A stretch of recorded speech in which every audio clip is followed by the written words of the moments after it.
శిష్యులారా, సముద్రపు ఘోషను ఎప్పుడైనా విన్నారా?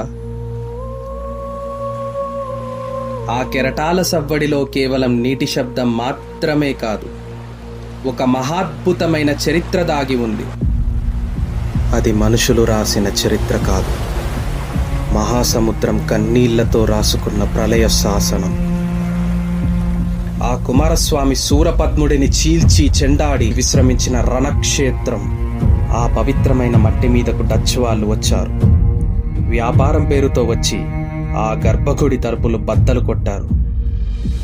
అక్కడ ఉన్నది 5 లోహాలతో చేసిన విగ్రహం కాదురా, 5 భూతాలను శాసించే మహాశక్తి అని ఆ మురుకులకు తెలియలేదు.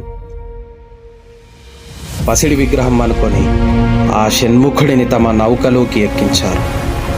ఆ నౌక సముద్రం మధ్యలోకి వెళ్ళింది.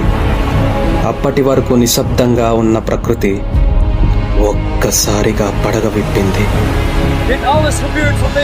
రాక్షస అలలు నౌకను మింగేయడానికి లేచాయి. ఆ ప్రళయ ఘోషకు డచ్ వాళ్ళ గుండెలు ఆగిపోయాయి.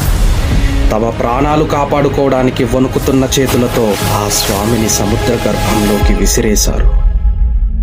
ఆ స్వామి పాదాలు నీటిని తాకిన మరుక్షణం గర్జిస్తున్న సముద్రం ఆయన పాదాలకు సాష్టాంగ నమస్కారం చేసింది.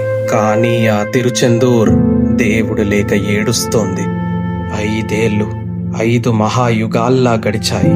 1653లో వడమలయప్ప అనే భక్తుడి కలలో ఆ సుబ్రహ్మణ్యుడు ప్రత్యక్షమయ్యాడు. వడమలయప్ప, వెతుకు. అనంతమైన ఈ సముద్రంలో ఎక్కడైతే ఒక నిమ్మకాయ నీటిపై ఆగి ఉంటుందో, ఎక్కడైతే ఆకాశంలో గరుత్మంతుడు నా కోసం కాపలాగా తిరుగుతుంటాడో, అక్కడే నేనున్నాను అని గర్జించాడు.